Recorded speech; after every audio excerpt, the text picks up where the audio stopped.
trust doesn't just break, it shatters, and when it does, something inside you shifts. You stop seeing the world the same way. You don't just question the person who lied. You question yourself, your instincts, your judgment. And that's the real wound, because here's the truth. The most dangerous liars don't look the part. They don't shout. They whisper, they smile, they ask innocent questions. That seems safe until they aren't. What looks like small talk is really a trap. What feels like a gentle nudge is often a sharp hook, designed to disarm you, to blur your vision, to make you doubt what you feel deep down is off. And if you're not watching carefully, by the time the truth hits, the damage is done.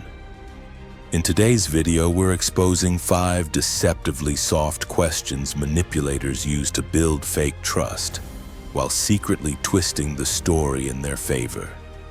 You'll see these tricks everywhere, in relationships, at work, even at your dinner table. But once you learn to recognize the pattern, you start reclaiming your voice. You stop playing their game, and that's where Stoicism becomes your anchor. Because calm, it's not passive, it's power. Clarity, that's your shield. We're not here to make you paranoid. We're here to make you resilient, mentally, emotionally, spiritually. So if you've ever had that moment where something felt off, but you couldn't quite name it, this video is for you. Stick with me. Because what you learn in the next few minutes might protect you from months, even years, of quiet harm. And hey, if this message already resonates, if it lights something up inside you, there's just one small favor I ask. Tap that subscribe button. It's free, and it tells the algorithm that what we're building here matters. A space for truth, for strength, and for clarity that cuts through the noise. Let's get into it, because sometimes the most dangerous words don't sound threatening. They sound soft, polite, wrapped in emotion, with a hurt look, a sigh, a gentle, "Why would you ask that?" And just like that, you're made to feel like the villain. But the real danger is the phrase, "Don't you trust me?" It sounds innocent, but it's not. It's not about trust at all. It's about shutting you down, ending the conversation before it even starts. Picture this: you're sitting across from someone you care about, maybe a partner, maybe a friend. You bring something up calmly, kindly. "Hey, what's this charge on the account? Just curious, what happened with that thing you said you'd do?" You're not accusing, you're seeking clarity. But instead of an answer, they drop the emotional grenade. "Don't you trust me?" It hits you right in the chest, and suddenly the conversation shifts. You're no longer talking about facts. Now it's about your loyalty, your character, your fault. And if you're someone who hates conflict, if keeping the peace feels safer than rocking the boat, you might back off. You might swallow the question, tell yourself it's not worth it. But that's the trap. That's how manipulation works. The Stoics knew this. When emotion hijacks reason, clarity disappears. Marcus Aurelius once said, "If someone can prove me wrong, I will gladly change. Because I seek the truth, and truth never harmed anyone." This isn't about being right. It's about being clear, being grounded. You're not starting a fight, you're listening to your gut. And your gut is whispering something's not adding up. That's not being disrespectful, that's being discerning. But here's the problem. We're often taught to ignore that voice, to be agreeable, to be nice, to not stir the waters. And manipulators, they know this, they count on it. They twist your kindness into silence, because your silence It gives them control. That's why "don't you trust me" isn't really a question, it's a test. It's a spotlight shifter, away from their behavior and onto your supposed lack of faith. Carl Jung put it bluntly. People will do anything, no matter how absurd, to avoid facing their own soul. And that's exactly what's happening here. They're not defending trust. They're defending their ego, their control, their carefully crafted illusion. Because if they really had nothing to hide, they'd just answer. No drama, no guilt, just facts. Plato once said, "We can easily forgive a child who is afraid of the dark. The real tragedy is when adults are afraid of the light." In this case, light means truth. And some people, especially manipulators, fear that light. Because truth, it reveals, it confronts, it doesn't flinch. So what do you do when someone throws guilt instead of answers? You pause, you breathe, you check in with yourself. Ask, am I afraid to ask this? Or just afraid of upsetting them? That's the line between trust and fear. And here's the hard truth. Trust built on fear isn't trust. It's silence. It's walking on eggshells. It's spiritual erosion.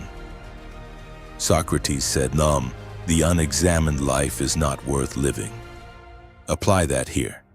If you're being asked to suppress your intuition so someone else can stay comfortable, you're not in a relationship, you're in a performance.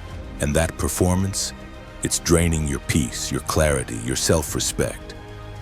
But the solution isn't rage. It's not matching their manipulation with force. It's this. Clarity, calm, grounded clarity.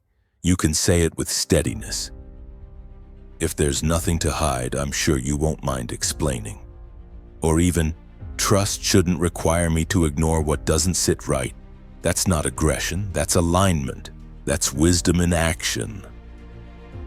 Aristotle once said, "The mark of an educated mind is to entertain a thought without accepting it."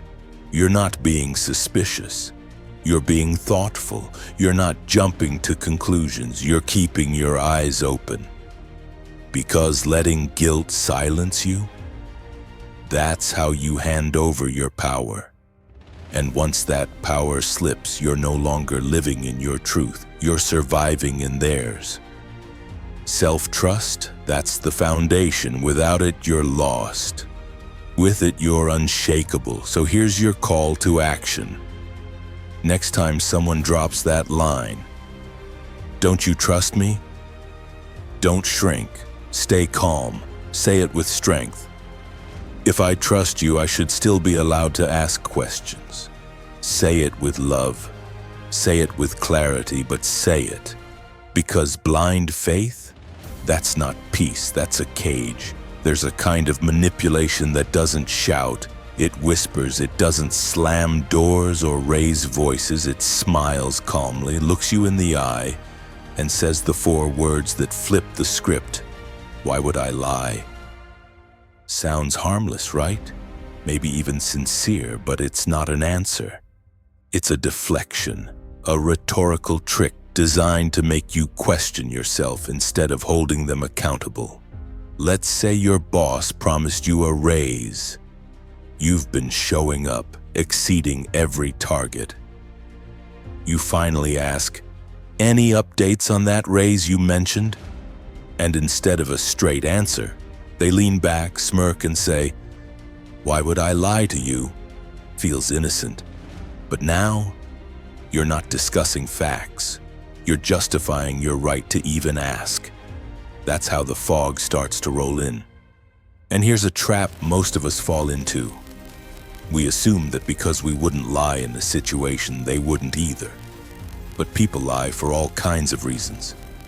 Fear, insecurity, control, habit. Carl Jung said it best. The most terrifying thing is to accept oneself completely. Many people can't do that, so they rewrite reality, not just for you, but for themselves. Aristotle once said, "We are what we repeatedly do." Excellence, then, is not an act, but a habit. And lying, that's a habit too. So is dodging the truth. So is wrapping deception in charm. Why would I lie? It sounds logical, but it's not. It's a power move, a way to flip the burden of proof onto you. And here's the truth. It's not your job to analyze their motives, to psychoanalyze their guilt. Your job is simple. Trust your gut. Ask questions, stay rooted. Try.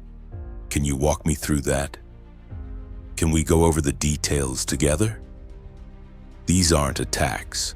They're boundaries. Anyone who resists those boundaries, that says more about them than it ever will about you. Marcus Aurelius wrote, "Never esteem anything as of advantage to you that will make you break your word or lose your self-respect." Truth doesn't hide in emotion, it lives in clarity, in consistency, in the space between what's said and what's actually done. And if someone can't meet a calm, reasonable question with a calm, reasonable answer, that's not just a flag, that's your cue. There's a tactic so subtle, so disarming, you won't even see it coming until you're knee-deep in self-doubt. It's the question, who told you that? Sounds simple, but it's a smokescreen. It flips the spotlight off their behavior and straight onto your sources, your motives, your right to ask. You bring up something that doesn't sit right, and suddenly you're on trial. Not them, you. It's not just deflection, it's narrative control. And it works because we're wired to question ourselves, especially when we care, especially when we want to seem fair, not dramatic. Carl Jung warned, "The most dangerous psychological mistake is projecting the shadow onto the other." And manipulators, they use that mistake. They rely on it. They want you confused, unsteady, ashamed for even asking. Let's ground this in reality. Say your partner's been texting someone at odd hours. You notice. You bring it up, calmly with respect. And instead of explaining, they snap back with, "Who told you that?" Now it's not about their behavior. It's about how you found out. And just like that, they've flipped the script. The Stoics would tell you to root yourself right there. Epictetus wrote, "First say to yourself what you would be, and then do what you have to do." In that moment, who do you want to be? Someone who panics and backpedals, or someone who stays centered and clear? You don't owe anyone a name. You don't owe them guilt. You owe yourself the truth. Try this. The point isn't who told me, the point is whether it's true. That one sentence, that's a compass. It brings everything back to what matters, facts over feelings, truth over deflection. There's something seductive about being pulled into a secret. It feels intimate, special, like you've been chosen. But not all secrets are sacred. Some are strategic, some are snares. And manipulators, they use secrets not to earn trust, but to buy your silence. Picture this, you're at work, everything's normal. Then a coworker leans in, lowers their voice, and says, "Can you keep a secret?" You nod, maybe just out of politeness, and suddenly you're holding a bomb. Something unethical, shady, even dangerous. And it's not because you needed to know, it's because now you're involved. Hooked. Here's the trap. If you speak up, you're a traitor. If you stay silent, you're complicit. That's not trust, that's emotional blackmail. Carl Jung once said, "Shame is a soul-eating emotion." And that's what these secrets do. They corrode your peace. You didn't ask for the burden, but now it's yours. You're carrying guilt for someone else's decision. And here's where Stoic discipline comes in. Seneca wrote, No evil tendency of the human heart is so powerful that it may not be subdued by discipline. You need discipline to resist gossip, but more importantly, to protect your integrity. Because when someone dumps their mess in your lap and calls it trust, they're really testing how much of yourself you'll sacrifice to keep them comfortable. It's awkward to push back. It's hard to say, actually, I'd rather not know. But that awkward moment, that's your power. That's where boundaries are born. Boundaries that say, if this isn't mine to carry, don't hand it to me. Because once you're wrapped in someone else's deception, you're no longer living free. You're managing their fallout. Plato believed that justice starts with inner harmony. When reason governs desire, that means when your desire to be accepted clashes with your internal compass, your reason must take the wheel. Ask yourself, am I keeping this secret because I believe in it, or because I'm afraid of disappointing someone? If the answer is fear, fear of rejection, fear of conflict, fear of being called disloyal, then you're not protecting a secret. You're protecting your image, and that's not integrity, that's survival mode. There's a difference between privacy and secrecy. Privacy is protective. Secrecy, when forced, is corrosive. Socrates taught, the unexamined life is not worth living. So examine the secrets you're carrying. Are they helping you live in truth, or slowly pulling you away from it? And here's one of the hardest truths. You are allowed to walk away from any conversation that compromises your clarity. You can say, hey, if this involves someone else, I'm probably not the right person to hear it. You don't owe anyone your silence, especially not at the cost of your peace. And if you're already caught in the web, and if you've heard the secret and now feel trapped, breathe. You still have choices. You can ask for advice. You can report it. If it crosses an ethical line, you can refuse to spread it. What you don't have to do, carry it like it's yours. Aristotle said a character is revealed through action, not just in public moments, but in these small, hidden ones. When you bend every time pressure comes disguised as friendship, you lose pieces of yourself, one secret at a time. So here's a life tip, one that might just free you. Before you agree to keep a secret, ask yourself, does this align with my values, or is this just pressure wearing a friendly face? Because the people worth trusting won't trap you with secrets. They'll trust you with truth. And truth should never feel like a prison. It should feel like clarity. There's a form of manipulation that doesn't just distort the truth, it hijacks your memory. It doesn't rage. It doesn't threaten. It looks calm, composed, certain. And that certainty, it's so strong it makes you question your own mind.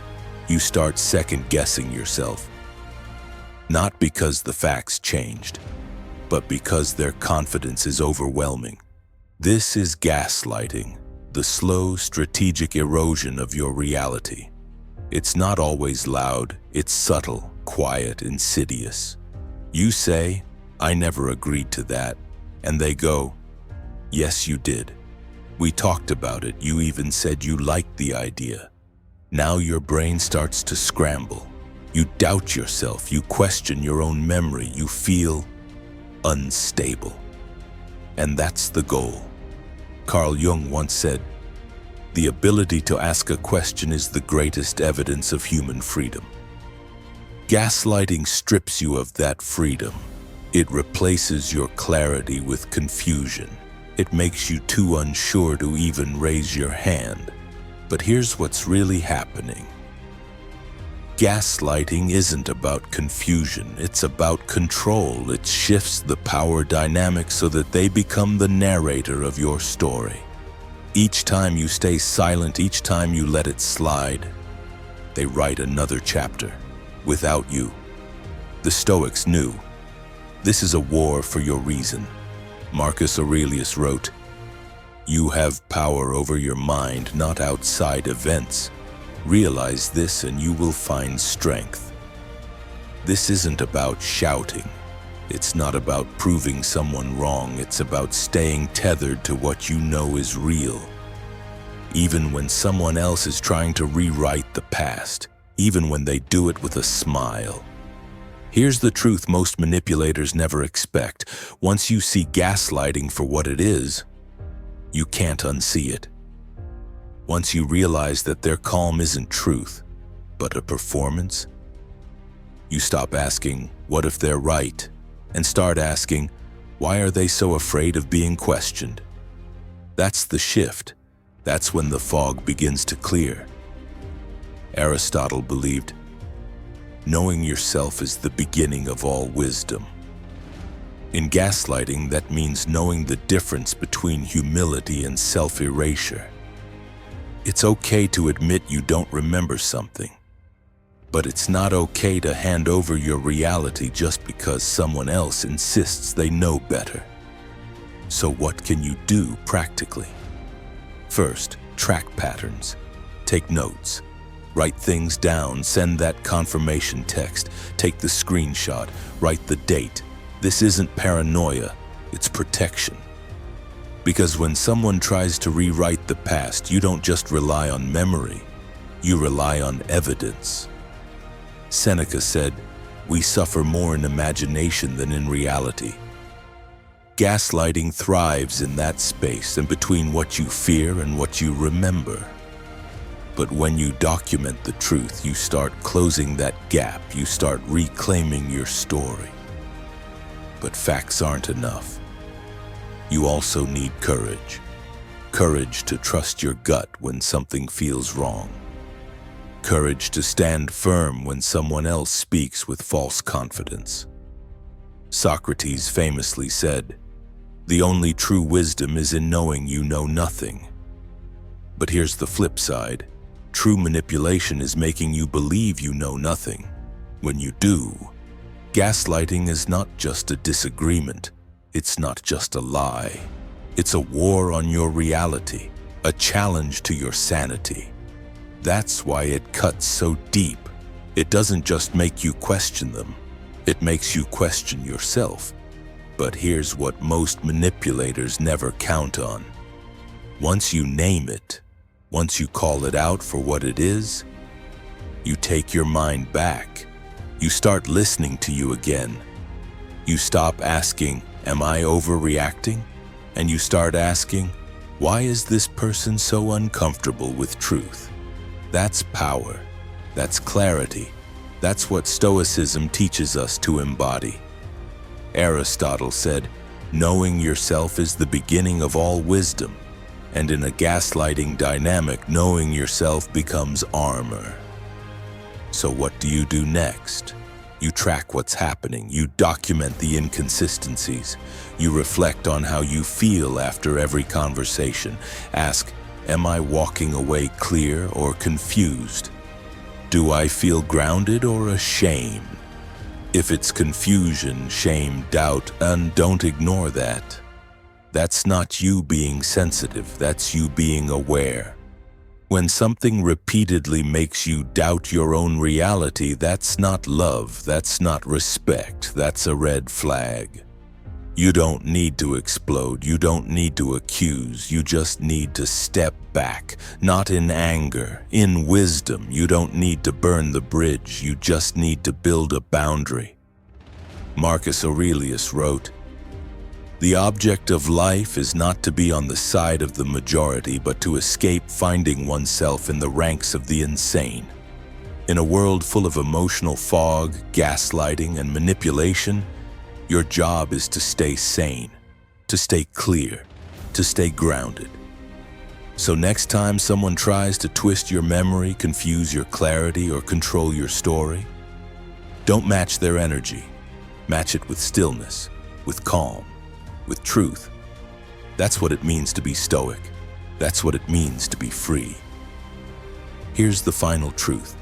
When someone tries to rewrite your reality with calm words, confident lies, and clever distractions, you don't need to fight fire with fire. You return to what you know. You were there. You saw it. You felt it. And if they can't honor that, that tells you everything. Keep your notes.